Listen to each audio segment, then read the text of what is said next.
Oke, ini mungkin sambil menunggu beberapa yang baru mau masuk, ya, kita buka dulu, teman-teman. Selamat malam, Assalamualaikum warahmatullahi wabarakatuh. Salam sejahtera buat kita semuanya. Semoga dalam keadaan sehat walafiat, ya, tidak kekurangan satu apapun, ya, teman-teman. Tetap berproses, ya, tetap menikmati situasi dan kondisi, ya, walaupun kita belajarnya tidak terlalu ideal, memang semuanya mengharapkan sistemnya akan berjalan normal, kita kuliah di kelas, ya, luring, offline, ya, tapi karena memang kondisi seperti ini, ya, kita terus harus menyesuaikan diri, ya, dengan kondisi yang ada, dan mau tidak mau juga sistem pembelajaran kita juga menyesuaikan, ya, dengan kondisi yang ada. Oke, oke, teman-teman. Sebelum kita bahas, ya, kita review per kelompok, saya coba untuk sedikit mengulas kembali terkait dengan rencana kerja kita di praktek kewirausahaan. Jadi di kegiatan praktek kewirausahaan, khususnya di psikologi, kita coba untuk memperkenalkan konsep baru, ya, teman-teman, ya, konsep psychopreneur, ya. Jadi ini kedepannya semoga ini bisa menjadi tambahan, ya, bekal wawasan bagi teman-teman yang nanti akan melanjutkan karirnya. Sekali lagi, ini menjadi pilihan bagi teman-teman, ya. Nanti akan seperti apa nanti ketika Anda sudah lulus, apakah tetap kerja di tempat Anda sekarang, atau pindah pekerjaan, atau mau coba untuk mendalami ilmu psikologi lebih dalam, ya, misalnya mau S2 misalnya. Nah, kita memberikan konsep, ya, satu konsep kewirausahaan yang berbasis keilmuan psikologi. Ini memang sedang dicoba untuk digalakkan 2-3 tahun terakhir, ya, teman-teman. Jadi ternyata ilmu-ilmu psikologi yang kita pelajari itu bisa kok diarahkan ke bisnis, ya. Nah, nanti tergantung bagaimana teman-teman memilih kemampuan atau bidang ilmu yang sesuai dengan passion masing-masing. Ini paling tidak juga perlu dilakukan sama teman-teman dari perkuliahan semester 1 sampai semester kesekian, ya, itu paling tidak, ya, ada satu satu keilmuan yang menjadi peminatan teman-teman, ya. Jadi ya paling tidak teman-teman punya satu bidang ilmu yang bisa Anda kuasai, karena ini sekali lagi buat meneruskan langkah Anda nanti, apakah nanti Anda mau bekerja, apakah nanti Anda mau wira swasta, ini paling tidak teman-teman punya 1-2 kemampuan yang bisa Anda kuasai, ya. Di psikologi banyak saya kira yang bisa Anda dalami lebih lanjut, ya, selain alat tes, ya, kemampuan untuk konseling, kemampuan pelatihan misalnya, kemudian kalau misalnya bagi yang tertarik di PIO, belajar beberapa sistem pengelolaan SDM, seperti rekrutmen, seperti analisis jabatan, seperti K3 misalnya, itu juga bisa dikembangkan, ya. Nah, nanti pada akhirnya tergantung bagaimana kondisi situasi yang akan Anda hadapi. Tapi paling tidak dengan kita belajar kewirausahaan, kita punya bekal sedikit, paling nggak pernah melakukan kegiatan praktek kewirausahaan, ini saya harap bisa menjadi, atau mungkin bisa menjadi bekal yang cukup, ya, bagi teman-teman, ya, nanti ketika akan melanjutkan ke pekerjaan.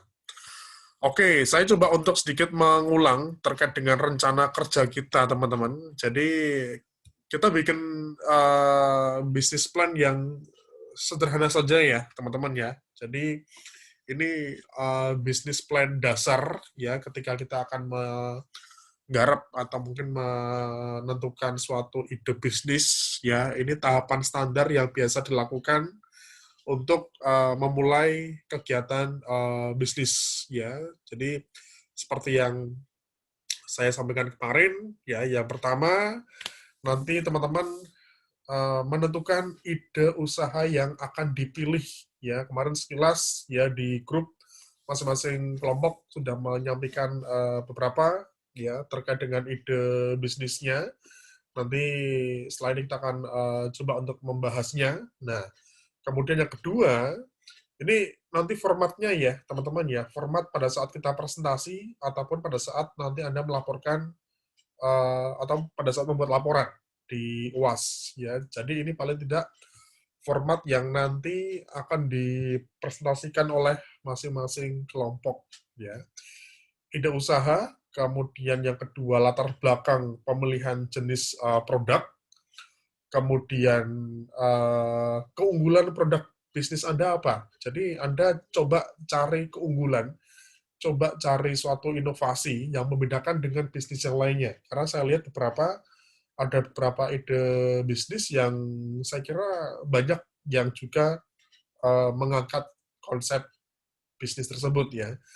Kemudian ada tentukan segmentasinya teman-teman. Ini segmentasinya buat siapa? Ya, buat karyawan, buat masyarakat umum, buat siswa, guru dan sebagainya. Karena sangat penting juga untuk menentukan segmentasi. Nanti pengaruhnya pada saat Anda melakukan pemasarannya ya. Nah, jadi Anda buat laporannya, Anda buat presentasinya sampai ke strategi pemasaran. Nah, seperti yang saya sampaikan dulu, nanti kita modelnya untuk presentasi itu akan dilaksanakan setelah UTS ya per kelompok per pertemuan. Jadi nanti kita temu via Zoom ya. Jadi nanti yang bergabung di Zoom itu hanya kelompok yang mendapatkan giliran terlebih dahulu. Kalau kelompok yang lain, nanti untuk diskusinya, untuk alur diskusi kelompok yang maju, nanti kita akan convert ya ke YouTube. Jadi kelompok yang belum maju itu bisa tetap menyaksikan ya tanpa harus bergabung di Zoom. Ya, nanti untuk kelompok berikutnya giliran ya, nanti sampai kelompok terakhir ya. Jadi modelnya kita diskusi per kelompok ya, nanti kemudian untuk link videonya nanti kita akan share, kita akan bahas bareng-bareng di grup ya. Harapannya nanti juga kelompok yang lain bisa mempelajari beberapa diskusi dari kelompok yang sudah maju kemarin. Ya. Oke, kita coba untuk membahas ya teman-teman ya terkait dengan ide bisnisnya kemarin. Jadi ini ada 12 orang di forum ini. Nanti silahkan teman-teman coba ya kalau misalnya ada yang memang merasa kelompok tersebut ya nanti saya dibantu untuk membantu ya untuk menjelaskan ide bisnis kelompok Anda ya. Oke, saya akan coba ya di sini ada 6 kelompok teman-teman. Ya kemarin masing-masing kelompok sudah menentukan ide bisnisnya. Ini mau diganti ya. Nanti ada berapa yang mungkin saya minta untuk diganti ya, karena ada berapa yang menurut saya kurang spesifik ya. Oke, saya coba bacakan ulang ya teman-teman ya terkait dengan ide bisnis yang kemarin disampaikan di grup. Untuk kelompok satu ini mengangkat konsep bisnis assessment dan training. Nah, yang kedua, kelompok dua ini customer service online ya. Nanti coba ya, saya pengen meminta penjelasan lebih lanjut ya. Ini konsepnya seperti apa. Kemudian untuk kelompok tiga ini mengangkat outbound ya untuk konsep bisnisnya. Kelompok 4 ini konseling anak dan bimbingan belajar. Kelompok 5 ini konten kreator dan kelompok 6 ini mengangkat tentang konseling karir ya. Oke, kita coba untuk membahas satu persatu per kelompok ya. Oke, di sini ada perwakilan dari kelompok satu, teman-teman. Halo?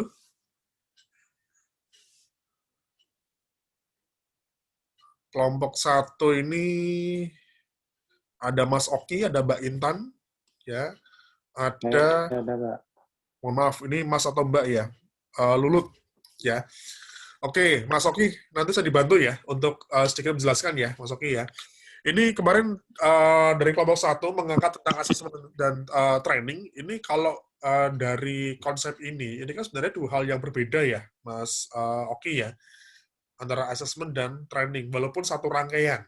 Jadi kalau misalnya kita mau mengadakan kegiatan pelatihan atau mau mengadakan ya semacam training, itu kan juga perlu melakukan assessment. Tapi yang namanya assessment, ya pengukuran atau bisa dikatakan pengumpulan informasi atau data, itu kan tidak hanya digunakan untuk training, Mas, Mbak. Ya, karena assessment itu kan sangat luas ya. Bisa untuk kegiatan pelatihan, bisa untuk kegiatan konseling, bisa untuk evaluasi kinerja, bisa untuk seleksi misalnya dan sebagainya. Nah, ini Mas Oki mungkin bisa menjelaskan perwakilan dari kelompok yang dimaksud dengan assessment dan training, ini nanti seperti apa, Mas? Ini masih diskusikan ya, Pak, sama kelompok.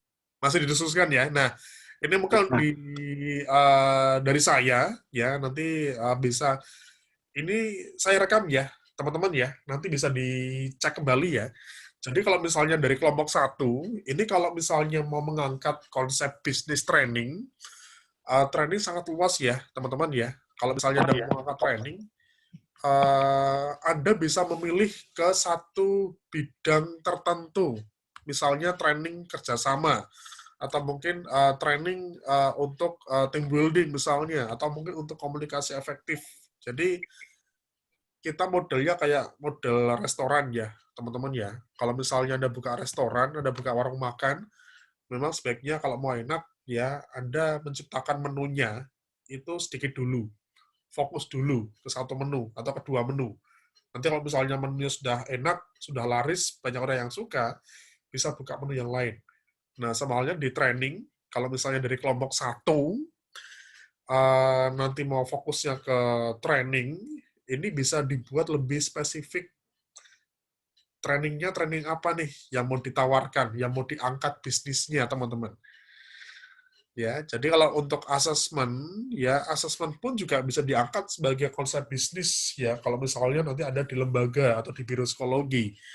Cuma ketika kita mengatakan proses asesmen, ya asesmen itu sebagai proses, ya sebagai pengumpulan data. Nah, gunanya untuk apa? Kalau misalnya mau fokusnya di training, ya nanti Anda bisa fokus ke trainingnya, ya ke bidang tertentu dan ke segmen tertentu.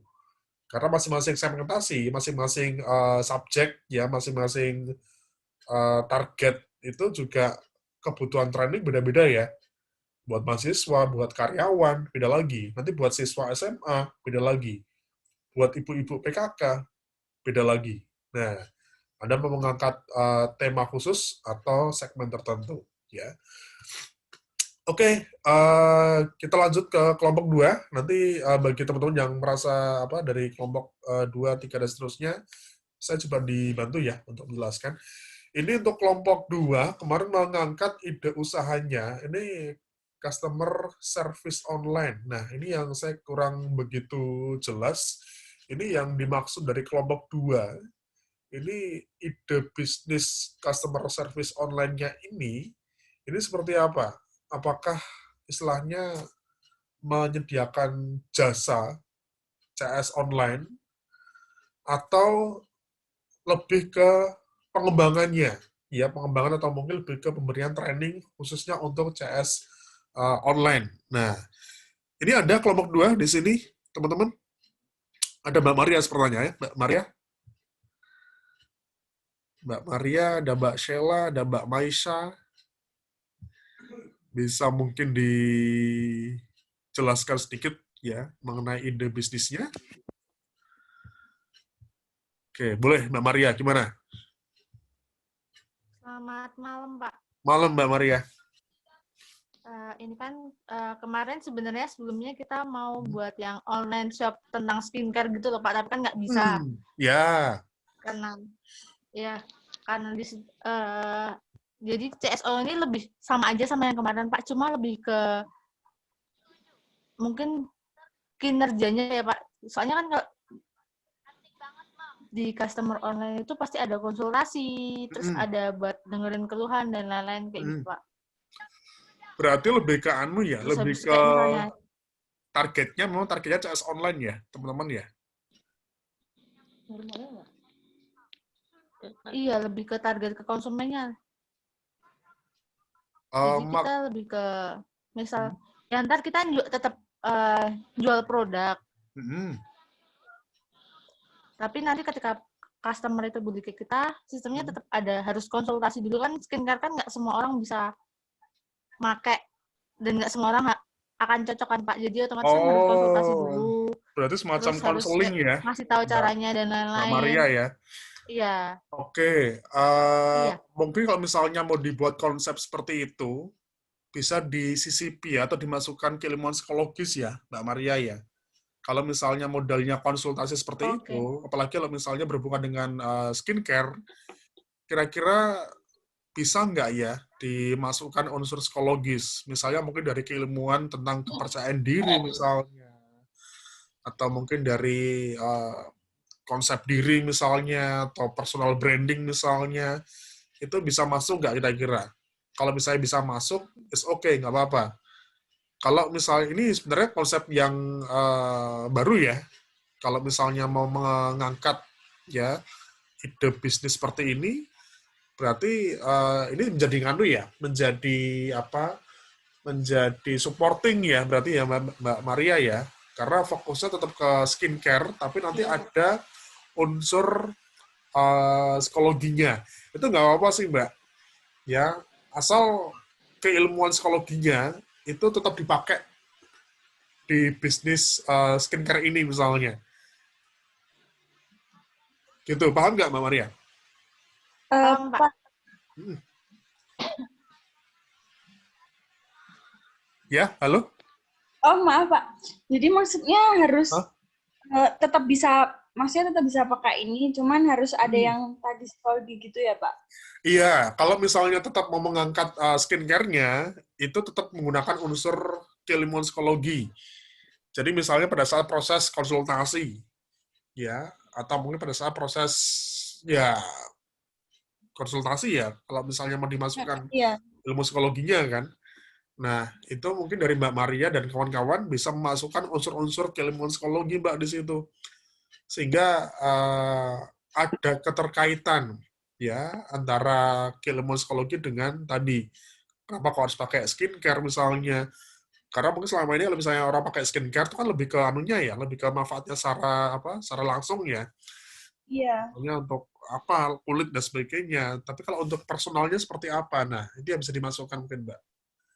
Oh. Jadi ada unsur psikologisnya masuk di proses uh, konsultasi itu. Itu yang harus lebih ditonjolkan sih nanti, Mbak Maria dan kawan-kawan.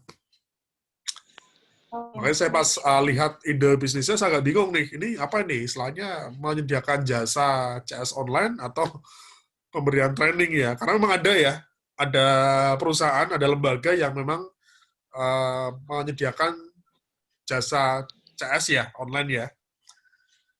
Iya. Iya, Pak, ada. Ada kayak Feds misalnya, nah itu kan contohnya. Kayak Iya. gitu. Itu sih kalau Tapi kalau saya. Gimana? Pak mau tanya, kalau semisal kalau skincare kayak gini kan pasti ada kayak reseller dan lain-lain gitu, Hmm. gitu kan Pak. Nah, kita kalau kita seakan ngajarin mereka jualan, terus Hmm. ngajarin cara buat bisa sampai ke targetnya, Nggak apa-apa. terus Nanti cara dimasukkan buat unsur pelaku menjangkau konsumennya, customer Mbak. lewat iklan, gitu-gitu. Nggak apa-apa. Jadi kalau Itu misalnya bisa, Anda Pak. mau mengajarkan, jadi ini lebih ke reseller ya, kayak dropshipper gitu ya. Jadi istilahnya kan Iya, Pak. bisnis tanpa modal toh. Istilahnya kalau mahasiswa mau jualin, nah itu bisa diprospek dulu misalnya. Dikasih semacam pelatihannya, bagaimana memikat konsumen dan sebagainya. Itu bisa Mbak, dimasukkan unsur-unsur pelaku konsumen. Jadi sebenarnya bisnis produk biasa pun yang tidak ada unsurnya psikologi itu bisa diangkat kok. Ya, asal ada ilmu psikologi masuk di situ. Misalnya, ini yang baru kemarin ya, itu ada lulusan Mercubuana baru buka warung kopi ya. Kalau cuma warung kopi aja kan nggak ada unsur psikologinya ya, tapi dia memasukkan unsur konseling. Jadi ketika orang minum kopi di situ, di hari-hari tertentu, dia bisa langsung konseling. Karena baristanya itu memang ternyata sebagian besar itu lulusan psikologi. Nama kafenya Psikologi Coffee, teman-teman. Ya, itu yang punya lulusan S1, S2-nya dari Mercubuana, Mas Andi Arsyana. Itu ternyata memang baristanya yang jadi pegawainya di kafenya itu memang semuanya lulusan psikologi, sarjana sih. Ya, jadi ketika mereka membeli kopi si konsumennya itu bisa sekalian konseling sama baristanya. Itu kan konsep yang mungkin masih baru ya. Nah, contohnya seperti itu nggak apa-apa, it's okay. Gitu ya, teman-teman ya. Oke, kita lanjut ya. Di kelompok 3, ya, kelompok 3 ini mengangkat outbound, ya, ini ada Mas Wahyu, ada Mas Dodi, ada Pak Jevin, ya. Untuk, ini ada Mas Wahyu ya, nanti bisa sambil dijelaskan. Oke, kalau untuk outbound itu kan kalau di konsepnya pelatihan psikologi, itu kan metode ya, teman-teman ya. Jadi, outbound, kemudian diskusi, ceramah, role play, permainan, dan sebagainya, itu adalah contoh metode dalam pelatihan. Nah, ini mungkin saya anggap Mas Wahyu dan kawan-kawan ini mengangkat konsep pelatihan, tapi metodenya dengan outbound. Nah, ini kalau misalnya Anda mau mengangkat outbound, yang perlu nanti digarap lagi ya, yang perlu didiskusikan kembali ya sama teman-teman ya. Pertama, bisnis outbound di Jogja itu memang sudah sangat banyak ya. Jadi yang skalanya menengah sampai ke yang besar ya itu sudah cukup banyak. Kemudian kalau misalnya mau buat kegiatan outbound itu bisa dibuat lebih spesifik temanya. Ini sama halnya seperti di nomor 1 tadi, tempatnya Mas Oki. Kalau misalnya mau mengangkat pelatihan atau mengangkat outbound, itu teman-teman bisa memfokuskan ke konsep tertentu. Ini outbound-nya untuk apa nih? Jadi bisa menyasar ke segmen tertentu, bisa mengangkat ke konsep tertentu. Misalnya teamwork, ya team building misalnya, atau outbound tentang leadership, ya pengembangan kepemimpinan, atau misalnya mau lebih ke pengembangan strategik ya, atau problem solving misalnya. Nah, ini sama halnya tadi, konsep restoran ya, konsep warung makan. Anda mau bikin rumah makan, mau bikin warung makan, ya sebaiknya fokus dulu ke satu menu. Ya. Nah, nanti Mas Wahyu dan kawan-kawan bisa mendiskusikan kembali, ini outbound-nya mau ke segmen siapa. Karena nanti setiap segmentasi ya itu punya kebutuhan pelatihan yang berbeda-beda ya. Ini yang perlu dipahami sama teman-teman bahwa setiap komunitas ya itu punya kebutuhan pelatihan berbeda-beda sehingga ketika kita pengen mengangkat bisnis ini ya sebaiknya ditentukan segmentasinya seperti apa sehingga nanti juga mempengaruhi proses untuk melakukan pemasaran. Nah, begitu. Gitu ya, Mas Wahyu. Ada yang mau ditanyakan nggak, Mas Wahyu? Mas Wahyu Eko? Iya, Pak. Nanti bisa difokusin ya, Mas Wahyu ya. Baik, Pak. Itu Kalau misalnya, gimana? kalau rencana konsep kita awal itu, jadi kayak kita lebih menekankan kepada kayak yang coping stress dulu. Oh, kalau coping stress ya bisa dilakukan tanpa outbound, Mas. Jadi kalau misalnya, nah nanti tergantung apa konsep pelatihannya. Karena masing-masing konsep pelatihan itu nanti akan menyesuaikan metodenya ya. Iya. Jadi bisa dilakukan secara outbound, bisa dilakukan secara di ruangan. Kalau misalnya nanti Anda mau konsepnya outbound, coba dicermati kembali aja. Jadi apakah bisa dilakukan secara, karena outbound itu kan kalau secara definisi itu kan dilakukan di luar ya, outdoor ya. Iya, betul, Pak. Ah. Ah, Nah, nanti sekali lagi kalau memang konsepnya mau outbound, itu kan juga nanti ngikuti anunya, konsep iya, iya, siap. pelatihannya sendiri. Ini mau apa nih? Mau kerjasama dan sebagainya. Kalau coping stress kan juga macam-macam nanti, metodenya seperti apa. Ini stres untuk siapa nih? Untuk karyawan, untuk pelajar, atau untuk siapa? Nah, kalau misalnya Kalau sudah... Hmm? rencana awal kita sih ini kayak anak-anak muda sih, Pak, ya. Kayak karyawan muda atau mahasiswa sih. Kan mereka rata-rata kayak banyak stres sih. Terus kita, yuk ada konsep outbound ini nih buat kita hiburan. Nah, Oke, nggak nanti apa-apa. kita disisipin Nah. di situ nanti apa sih manfaatnya outbound gitu bagi kesehatan mental kita, psikologis kita gitu, Pak. Ya, nggak apa-apa. Kalau misalnya mau mengangkat seperti itu, nanti ke depannya juga Anda perlu mencari teorinya, Mas Wahyu. Karena kalau misalnya Oh kita iya, mau iya, bikin siap. semacam outbound atau pelatihan, kan tetap mengacu sama referensi ya. Definisi, Iya. mungkin dari indikator atau aspek. Karena kalau di konsepnya psikologi pelatihan, aspek atau indikator itu sebagai pedoman kita, Mas, untuk bikin aktivitas atau permainan. Nah, ini yang jadi PR-nya kita nanti bareng-bareng sih. Kalau kita mau mengalat semacam kegiatan pelatihan, bisnis outbound di konsep tertentu, kita harus pakai teori, harus pakai referensi. Kita mau pakai yang mana nih?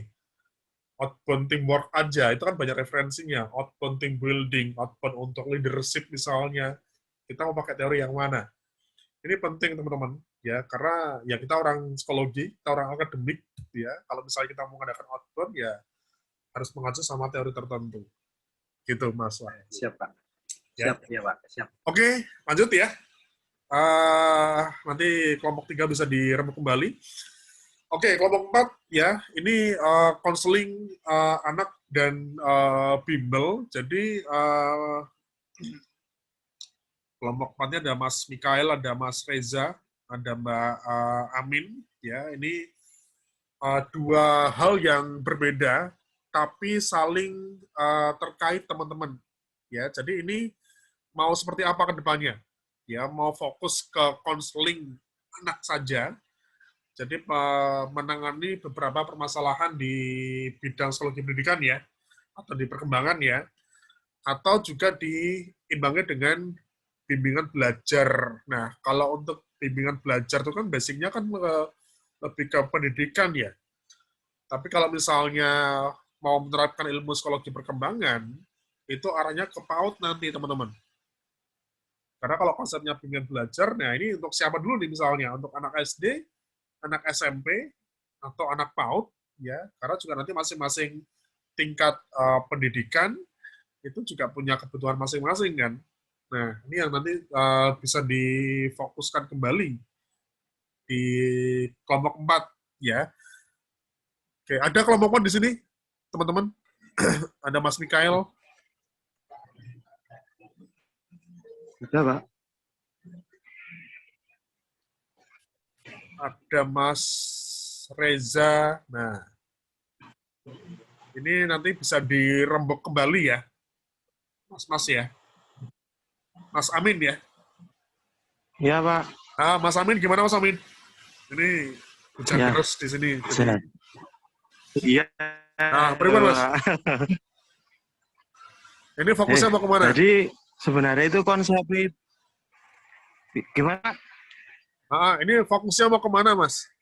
Jadi konsepnya itu, ini fokusnya sebenarnya mau mengatasi kesukaran belajar, Pak. Oh ya, nggak apa-apa, Mas. Jadi lebih ke konseling ya nanti ya. Jadi, iya, Pak. Jadi bimbingan belajarnya itu cuman kan kayak kita kan sekarang lagi pandemi ini, Pak. Banyak anak-anak yang di rumah, Pak, ini. Ya. Nah, kita berikan bimbel itu sama konseling itu, Pak. Jadi kita Tapi yang nanti lebih diangkat konselingnya ya, Mas Amin ya. Iya, konselingnya, Pak. Oke. Ini lagi banyak kasus juga ya, Mas Amin ya. Ini juga lagi tren juga kan, efek belajar online pada perkembangan anak juga kan. Ini juga Iya, nanti bisa diangkat ya kalau memang ada situasi kondisi yang sama seperti yang terjadi seperti ini ya. Oke, makasih Mas Amin. Ya, terima kasih, Pak. Oke, kita lanjut ya di kelompok 5. Nah, ini konten kreator teman-teman ya. Ini ada Mas Dimas. Halo Mas Dimas. Oke, Mas Dimas. Ini nanti konsepnya kayak gimana, Mas? Untuk konten kreatornya, Mas? Udah punya bayangan belum? Mau talk show? Atau mau seperti apa?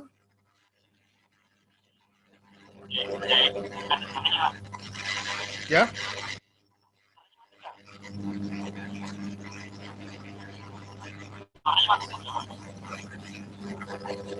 Oke. Nggak denger, Mas. Nanti anu ya. Nanti nyambung aja ya di apa? Di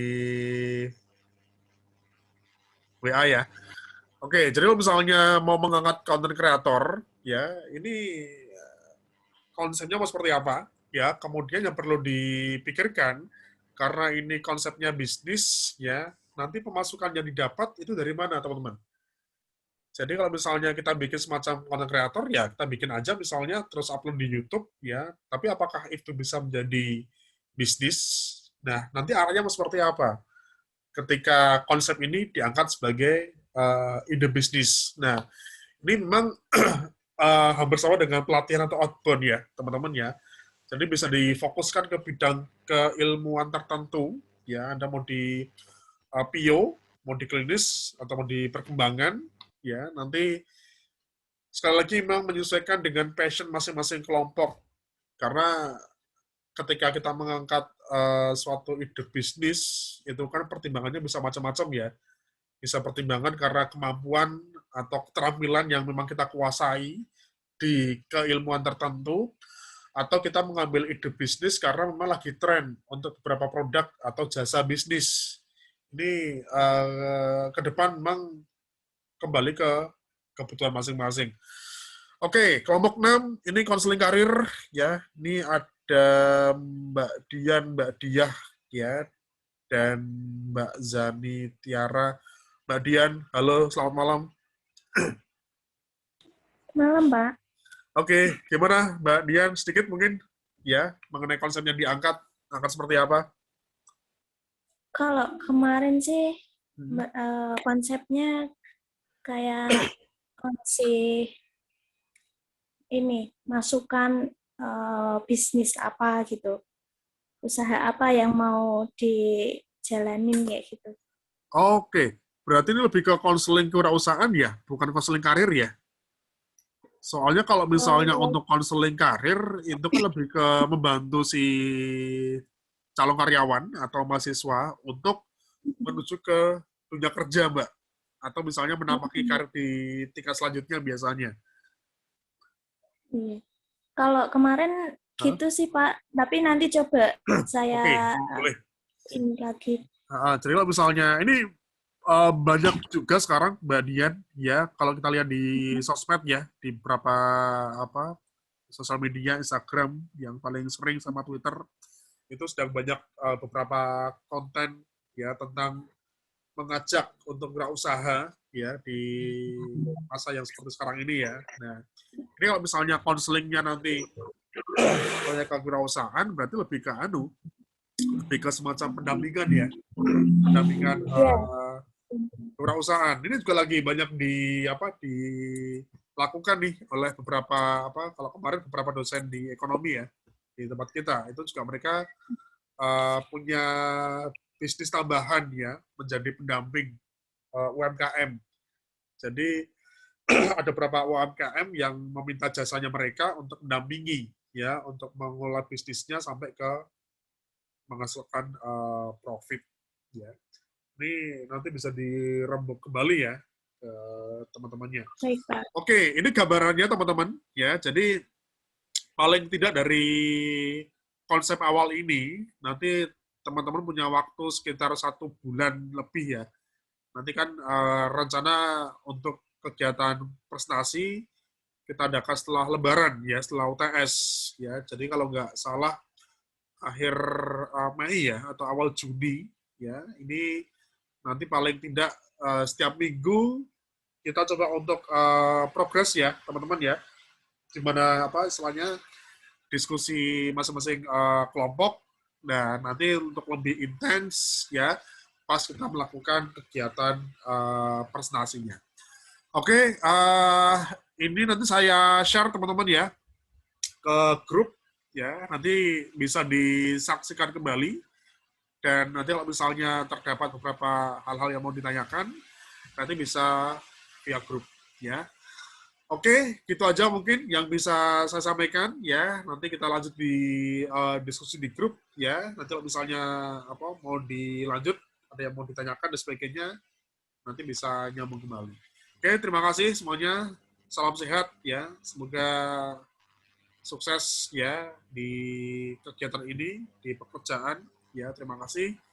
Selamat malam. Wassalamualaikum warahmatullahi wabarakatuh. Waalaikumsalam warahmatullahi wabarakatuh. Oke, terima kasih teman-teman. Sukses selalu.